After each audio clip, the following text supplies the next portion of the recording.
Hey, welcome inside another edition of the Fox Weather ROWI Report. This is a bonus podcast. We have heard you all week long asking about, hey, what's going to happen in Florida?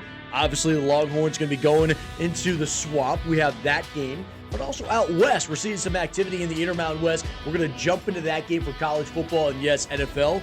There's likely some impacts, and that could even be on Monday night. We got a full slate of games coming at you on the ROWI Report. Love that you're tuning back in. Let's get into college ball, where we could expect some of those impacts in northern Florida. We're going to the swamp.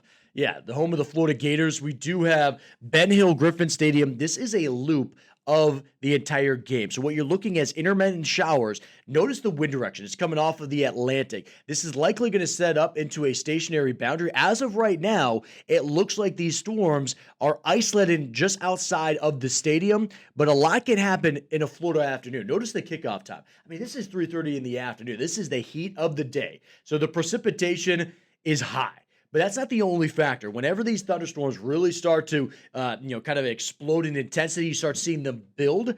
They have an outflow boundary at times, or just the wind kicks up 30, 40 miles per hour at times with those gusts. It only happens for a brief amount of time. But let's say it doesn't rain at all. It's still early in the season enough that the temperature, it could be felt. But you had another Southern team, so I don't think it plays a factor at all to the Florida Gators. What we're looking at overall is the second half. Maybe going into halftime or the second half could get a little wet. But notice that we're just showing you rain as of right now. So not seeing any lightning. That doesn't mean it won't happen. Lightning is the one aspect that would delay a game. If you have lightning within 8 miles of stadium, automatic 30-minute delay, and every time you see an additional strike, you got to extend it another 30 minutes. But with this, that means they're going to keep playing, which means you got to play with the slippery ball. You got to play with the poor footing. You got to play with maybe adjusting your game plan and saying, hey, I don't feel comfortable throwing the deep ball, not only because I'm not sure if my quarterback is going to have a good enough grip, but I don't know if my receiver is going to be able to come down with it. We're going to stay with shorter routes. We're going to stay with the ground and pound. That's what we're looking at here. Here's my concern. I would also say that rain would be maybe a factor that would help the underdog. We even had somebody that reached out on X. Thank you, Hope Joy, coming out to reach out to me earlier in the week at Weather Bender and said, hey, I think rain's the great equalizer. I think it makes it a more entertaining game. Here's the thing, though. The Gators have been turnover prone. They've been so inconsistent that but you don't want that, right? You don't want something that's actually going to elevate the likelihood that you're going to turn the ball over. You don't want the Texas Longhorns gaining extra possessions. There's a reason why they're the top 10 team. I think Archie rolls into the swamp and establishes why there was so much hype about him. Also, this is all coming from an FSU fan. So take that with a grain of salt, meaning I don't like the Gators, so I would love to see them lose by 50. All right, let's talk about Memorial Stadium. By the way, that did not impact the forecast. What we're seeing here, Lincoln, Nebraska, this is on into the late afternoon, 4 p.m. But notice the wind direction. I know you're seeing this and you're saying, well, I'm not seeing a lot of green on the screen. If you see those white barbs, that's actually the wind, and I'll show you the direction. It's derived out of the south. So if you have a southerly flow, you're likely to get warmer air and actually increased humidity. So that's a factor in this as the Michigan State Spartans come in to take on the Cornhuskers. The wind impact, that is the biggest concern. And we're going to get into a little bit more here in just a moment about the positions specifically that are going to be impacted by this. But notice the temperature, a lower end of threshold. Average all this together with the lack of rain, it shows you how there can still be a medium risk of weather impact for these games, on into the afternoon. So notice the temperature, they're into the 80s. Would not be surprised if the actual feels like temperature could be into the lower 90s at this point, but notice the wind direction. This is going to be coming in for the first three quarters out of the south at 20 miles an hour. That's sustained winds. Gusts likely 25 to 30 miles an hour. When we're talking college ball, your quarterbacks don't guarantee that they got an absolute cannon strapped to their shoulder, which means if they got a weak arm, this is a major factor. Special teams is always the X factor whenever we're talking about football, but especially for college football. Now, all right, what do those field goals look like? Can you even go for a long field goal? 40 plus now starts to look like a little big of a concern, right? Because what you're seeing here is the wind direction is, something that is I don't know if it's a crosswind.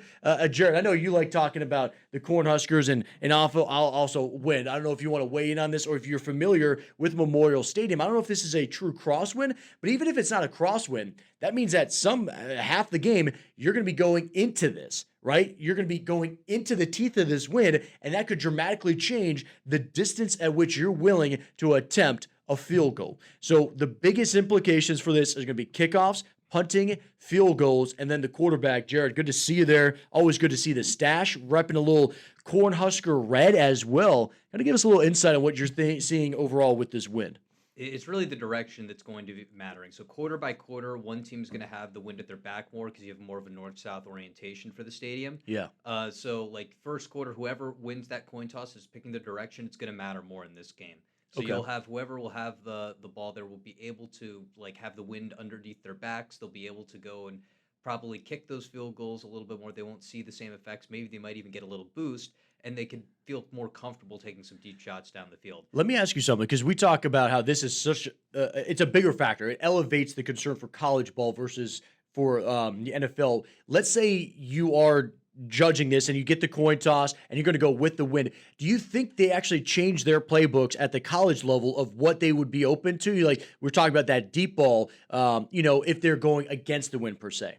Yeah, the best coaches in college football will certainly keep that into account, and they will certainly pick and choose when to take their shots. Okay. Especially depending on the quality of the quarterback. Now, Nebraska does have a pretty solid quarterback. They'll feel more comfortable taking some of those shots there. But you're talking about Patrick Mahomes?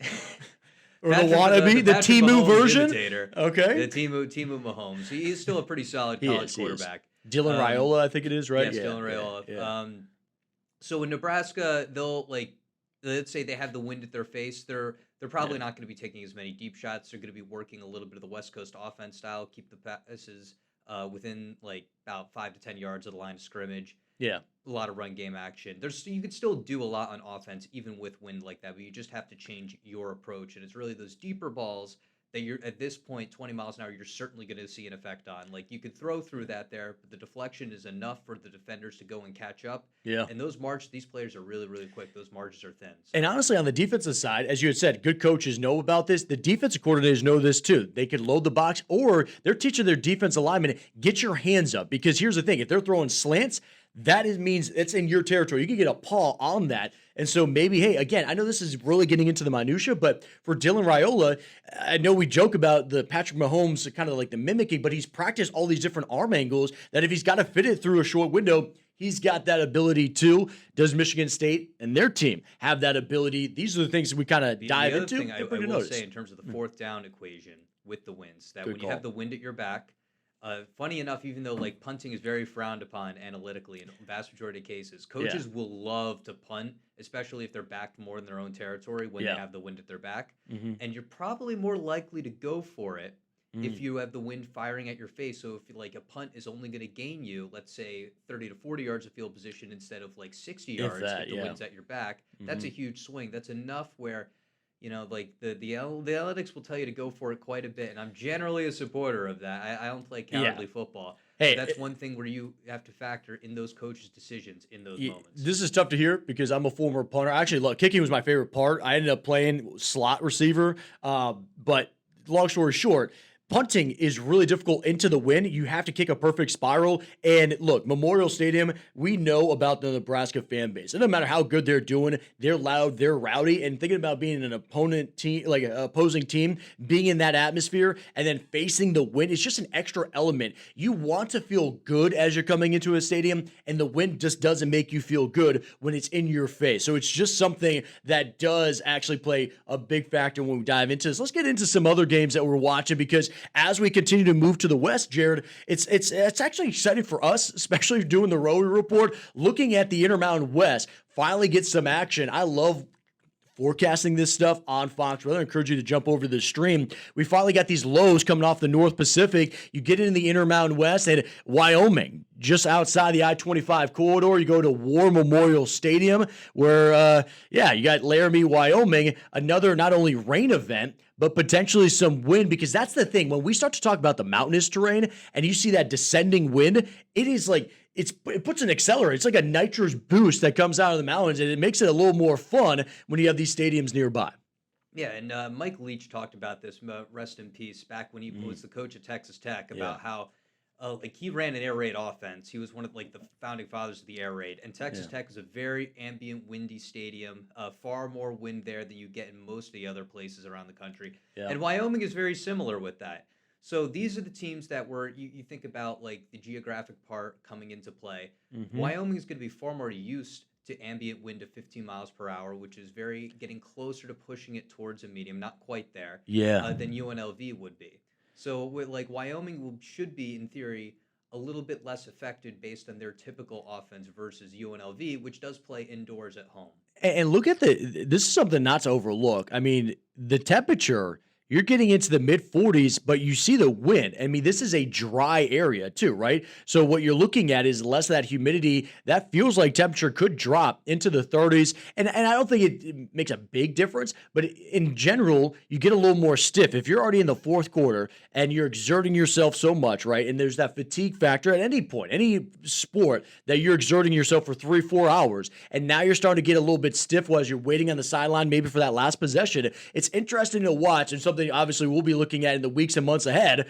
With this will become incorporated more into the ROWI, is that cold element. This is something that we're seeing in this game. I also want to ask you, this could be a stretch, but wasn't as I'm going to ask you, I blank on it, the Bills quarterback. Yes. Josh Allen. From Wyoming, yes. He played at Wyoming, right? Yes.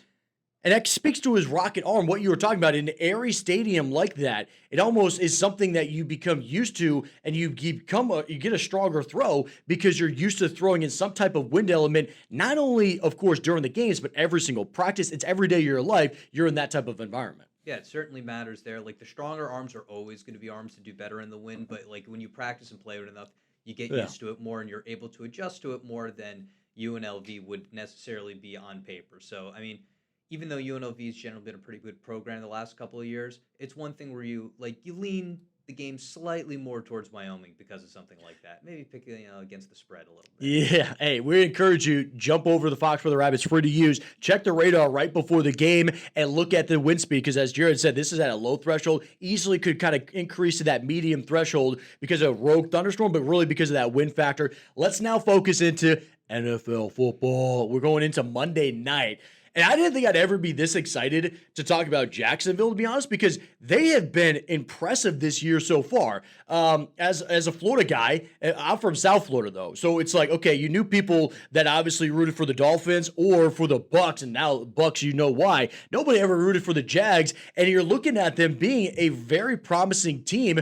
I didn't realize this until I was looking at the stats earlier in this, Jared. They've actually led the league in the time of possession and being in the lead at that. How many possessions and minutes or snaps that they've had of the ball while they've been in the lead. Now, I say all that because they're taking on the Chiefs, and they looked impressive against the Ravens. And when we start incorporating rain, it just makes it fun when you got two really good teams that are going to battle it out in the rain. Yeah, and this year it's you think about rain, you reduce your passing efficiency in these games. Everything gets sloppier. Passing is what, as a whole, gets hurt more than rushing does. Yeah. Now, rushing can you get your mud bulls, you're sloppy too, but you see less of an effect there than you do on the passing game. And that's something that neither team really wants to see that much. Though, how about this? Kansas City's rushing efficiency has been horrible this year. Oh, yeah. Both Pacheco and Kareem Hunt have been ranked as some of the worst running backs based on various different statistics and even the PFF film grade statistics. Yeah. It's really the Chiefs' offense has been their passing game. It does. So and they got Xavier Worthy there back hurts them a lot more than Jacksonville, which has really had a good rushing attack so far ETN this year. Has had a resurgence, right? Another kind of sign of life. He's been an absolute monster. Now, when we talk about the rain you're talking, it's one thing if it's raining, it's another if it's thunderstorm, right? Earlier in the pod, I just described what lightning does. You and I have talked about this, I think, every single week right now, Jared. And I think the big take-home point is actually, I didn't realize this. We talk about it, but truly it does favor the home team. you've seen more often than not the comfort of them getting back in the locker room and feeling comfortable there, because this is where they spend most of their time. And if you look at this type of game too, obviously we look at it's a high risk of weather impact, not for one individual quarter. It's literally every single quarter of the game, which means this could be an extended delay where you're looking at hours of delay versus just a quick 30-minute delay. Yeah, and with these thunderstorm games, as we certainly have seen this year, the things you got to look out for are when the forecast comes in, this window is going to narrow, because like as the ROWI goes here, this is a ROWI based on the projected forecast for the game. So as we get in closer, like check back in with us Sunday, Monday during the day, you're going to get like a much more accurate forecast on how that's going to look, and you'll see how that goes through, because you'll have opportunities where you have lightning delays the game. Now, lightning delaying the game is like high ROWI conditions. But at that point, when the game resumes, if it is a long enough delay and you don't have enough like remnant leftover rain from the storm as it passes away or dies off, then you go into lower ROWI conditions by the time play resumes. So it's really all about that delay and goes through. If you have a lot more rain sticking around afterwards, all of a sudden the game resumes, the lightning threat is over, but the impact on the game is very, very real and still at a much more elevated than a medium or high level just due to the rain on the game. I'm going to be honest. I saw what I was doing. I was looking down. I was trying to look at some of the different sports books and stuff. They still have this line anywhere from 3 to 3.5 seems to be about the line. And I know when I talked with Ian at the beginning of the week, we did the early outlook pod, he was saying the same. So they really haven't budged that line. And I thought earlier in the week, I was like, dude, I'd hammer Kansas City. After that win, I feel really confident. But because of the rain, and it's literally the sole factor in this, I think this keeps that spread tight and really keeps the Jags in it, because look at this. If you haven't had a chance and you're just listening to us, I encourage you when you get an opportunity, we post this on all the social media platforms, so go over to YouTube. We bring up all the graphics with the weather patterns, but we also bring out the elemental edge. So we get those key players like Patrick Mahomes. That's who we have on the screen right now. And so for no rain, and this is at the start of the game. If the game starts with rain, this catalogs as a game that is considered a rain game. He has 285 yards passing, 2.2 pass TDs, and 0.6 interceptions. Now, in comparison to rain stats, so this has actually been raining, he has 205 pass yards, 2 touchdowns, and 0 interceptions. So what it shows me overall is that they almost, what you would assume, is limit the air raid attack, and they do shorter passes or less yards. He's still efficient, right? And I think that's what we see with the Andy Reid effect, because that's the other aspect that we can't show you the elemental edge of the head coach. But Andy Reid is known as a brainiac. Yeah, he's the mad scientist.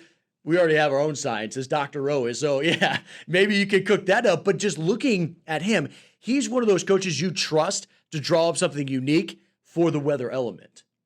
Yeah, Andy Reid is one of the greatest, if not the greatest offensive mind of all time in the NFL.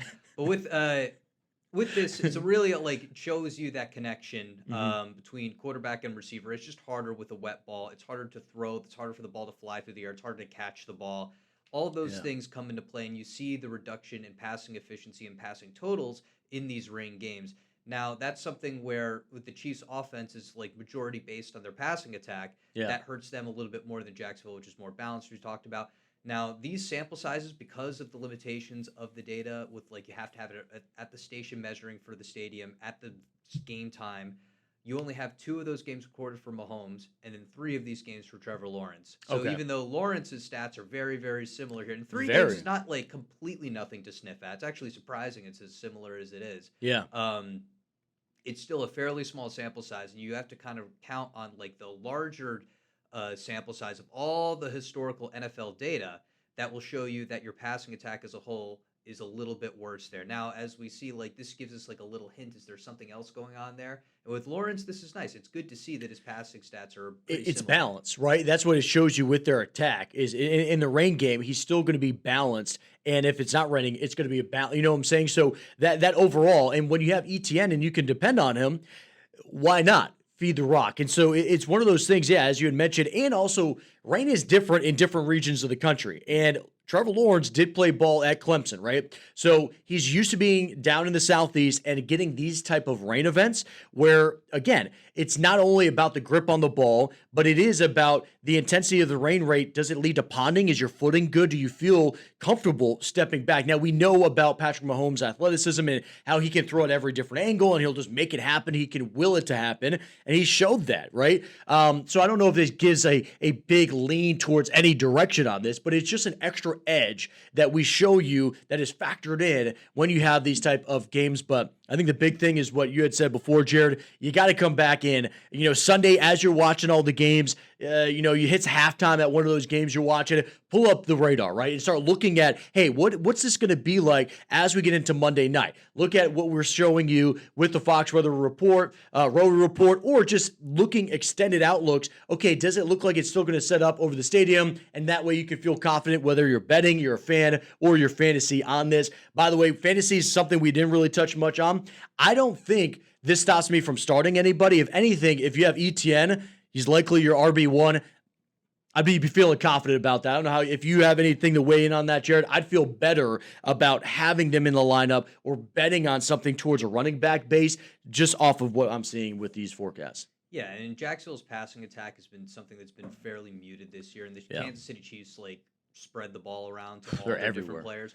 So it's one of those things where unless you've got a guy like you're in desperate injury hell right now or something else, you would probably lean towards the other players playing on NFL Sunday rather than wait till the Monday game unless forced to, because your studs are really going to be Mahomes. You want to be starting, depending on your tight end situation, Kelsey, and then ETN are your three most relevant fantasy players out of this game, and I wouldn't worry about them. What do you feel about Xavier Worthy? Because he came back last week, and there's going to be question marks, right, coming off of it. So maybe people sat him. Now you're looking at this. He's their explosive guy, but is he going? He's not going to be going deep, likely, if this forecast holds true. But they're going to get him involved, right? He's going to be doing short routes. He's going to be doing those slants or even screens. So to me, that's the big question mark ahead. I would feel iffy with Xavier Worthy just because of this dynamic and because of what you said off the top.